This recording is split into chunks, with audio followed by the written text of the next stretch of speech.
Salut tout le monde, ici Charles Raymond de Raven vs Bass. J'espère que vous êtes très bien aujourd'hui. Pour cette vidéo, j'avais hâte de vous présenter mes nouveautés 2019 pour le brochet. Il y en a une panoplie, puis ils sont vraiment cool cette année. Il y a des leurres que j'ai vraiment hâte de pêcher également. Donc on va parler de tout ça. J'espère que vous avez bien aimé. Comme d'habitude, n'hésitez pas à mettre un petit j'aime, ça m'aide tout le temps.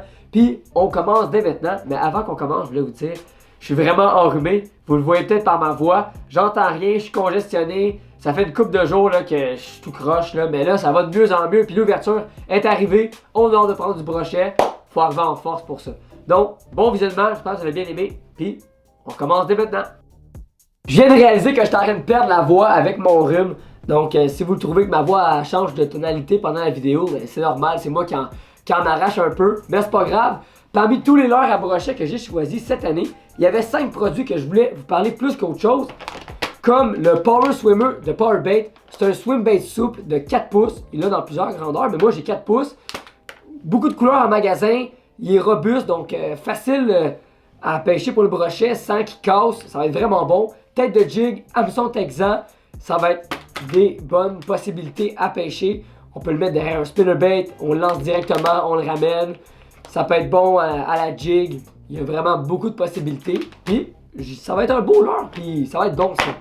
Quoi d'autre? Un wake bait. Un wake bait, c'est quoi? Ça ressemble à un crankbait, mais c'est un leurre qui va rester en surface 1 ou 2 pieds d'eau. Il va se promener, il va émettre beaucoup de vibrations. Puis ça, le brochet puis l'achigan raffolent des leurres comme ceux-là. Puis quand on pêche en eau peu profonde, ça peut être vraiment bon. Moi, je l'ai en couleur Fire Tiger. C'est pas pire, c'est une belle couleur qui se démarque bien. Puis la perche chaude, le brochet en mange en quantité industrielle. Ça, c'est à retenir aussi pour faire des beaux poissons. Quoi d'autre? Je prends mon temps, j'ai plus de voix. Jerk shad. Le jerk shad, un leurre souple. C'est comme un swim bait, c'est le même principe. Mais celui-là, on va le pêcher avec des saccades comme un jerk bait. Puis quand on va mettre des pauses au leurre, le leurre va couler vraiment doucement. Ça va donner un effet de poisson en fin de vie. Puis le brochet, quand il voit des situations comme ça, il en profite, il vient attaquer. Puis on peut le pêcher avec le lancer léger. C'est vraiment le fun de pêcher un leurre comme celui-là. Je vous le conseille. Couleur rose, blanc, chartreuse. Pour faire des gros brochets, 5 pouces, ça va être vraiment bon. Bon choix. Le 360 GT, un autre beau produit. C'est un swim bait. Puis ceux-là, c'est pas nouveau. Ça fait quelques années, mais Storm, là, ils ont tout un produit parce qu'avec les commentaires que j'ai entendus, c'est vraiment bon. Une tête de plomb qui vient avec. On a même une tête avec une petite palette, donc on a beaucoup de vibrations en même temps. Pour le brochet, moi je vais laisser pour le bord rayé, pour l'achigan, 11 cm, donc une bonne grandeur pour le brochet, on n'a pas de problème. Il y a plein de couleurs aussi. Moi j'ai un blanc, mais ça devrait être pas pire. Oh my god, ma voix! On dirait que j'ai même plus de voix.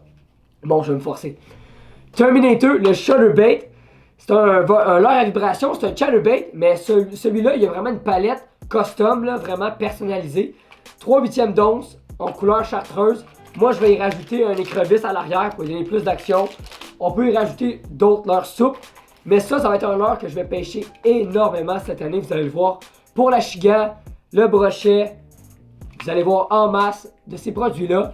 Puis, je pense que c'est toutes des belles possibilités pour faire des gros pikes. Vraiment des bons leurres. Il y avait aussi les têtes là, que j'ai pas mis dans mon lot ici. Les têtes de plomb 360 GT qu'on peut venir ajouter après notre Power Swimmer comme ça. Ça va marcher vraiment bien aussi. Une belle récupération et un beau profil. On l'a anti-herbe ou avec une petite palette pour plus de vibration. Ça, c'est pas mal les produits que je vais me concentrer pour le brochet cette année. Je vais pêcher l'achigan aussi. Sinon, le Otus. Très beau leurre pour le gros brochet. Puis le masquinongé. Le masquinongé n'est pas encore ouvert. Mais si vous connaissez des endroits avec des beaux lacs qui contiennent des gros brochets, le Otus, c'est à essayer. Moi, je vais le pêcher cette année, sûrement à quelques reprises. Ça va être vraiment cool. Oh my god, ma voix! C'est la première fois que je fais une vidéo et j'ai pas de voix. C'est correct. Il en faut une journée comme ça. J'espère que vous avez bien aimé la vidéo. Ces produits-là, vous allez les voir dans mes prochaines capsules. Puis, on va prendre du gros poisson. C'est sûr et certain. Donc, on se revoit très bientôt. Moi, demain, après-demain, je vais aller à la pêche. On va souhaiter des gros fiches. Puis, on se revoit très bientôt sur un autre épisode de Raven versus Bass. À la prochaine tout le monde.